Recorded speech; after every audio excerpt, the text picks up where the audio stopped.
The Explorer, the Naive Optimist, and Energizer. Veerappan. You all must have heard of Veerappan, the sandalwood smuggler. He was notorious, ferocious, brutal, a murderer.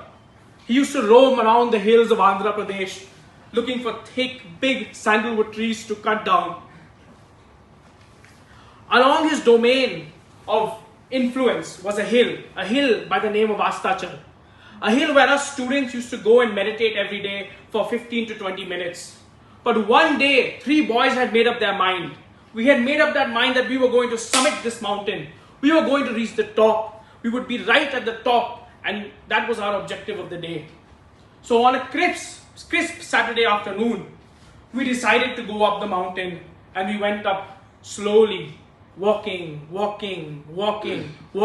There was a boundary line that defined the edge of the school boundary, past which we were not allowed to go. But being the mischievous students that we were, we decided to move ahead. And we continued our climb, and further, and then we ran back down. We ran back down really fast. It took us 2 hours to climb up, maybe 15 minutes to come down. Why?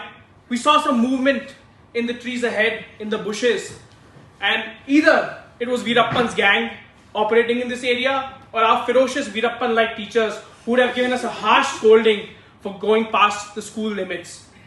Being an explorer, pushing beyond boundaries that are defined by society, has often led me to very peculiar situations. Situations which put me into trouble or allow me to sort of things to get a little messy.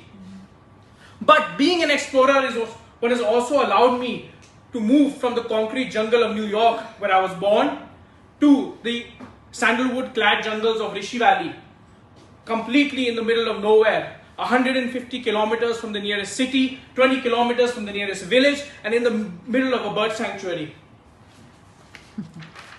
So now that I've ended up in Rishi Valley, what further? And being an explorer also allowed me to come here to Nepal to follow my passion. And being an explorer also allows me to be curious, to be a nomad, to travel the world.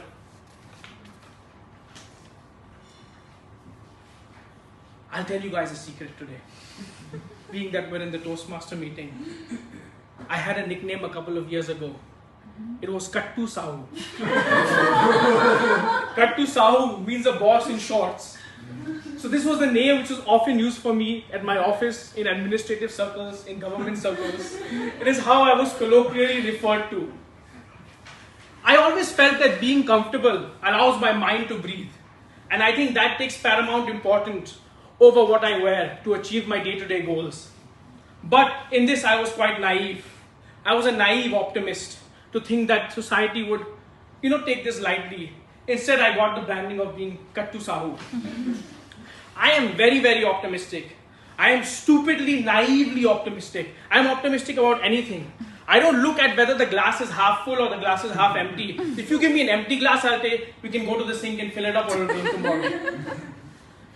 Being naively optimistic often sets me to achieve goals which I actually don't end up achieving. I probably fail in more of my goals than I end up achieving at the end of the day. But every goal which I do achieve allows me to further my mission in life. I mean, just look at my wife. If I wasn't naive and optimistic, I don't think there would be anything there.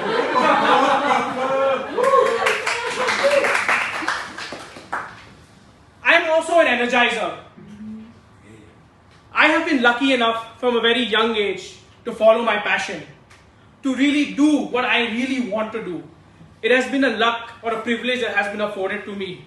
When I was 13 years old, I built my first hydroelectric turbine. It was a small little metallic turbine using a small generator and used to power a very tiny LED bulb. Extremely tiny. And from there, that model was for developing a sustainable, clean, carbon neutral society. We were making a paper mache project. After that, in high school, I was afforded the opportunity to research offshore hydropower, micro hydropower projects to provide off-grid solutions to remote areas around the world. After that, when I was in college, I studied mechanical engineering. I had a specialization in energy, and I could further my path.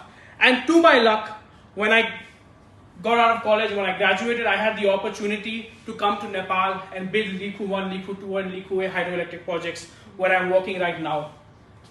So I've been here now. I moved in Nepal in 2016. I've been here for the last 7 years. And we've completed 2 out of these 3 projects now. But this is just the start of the journey, not the end. Mountains in Nepal are humongous. I mean, we have Mount Everest here. These mountains will take time to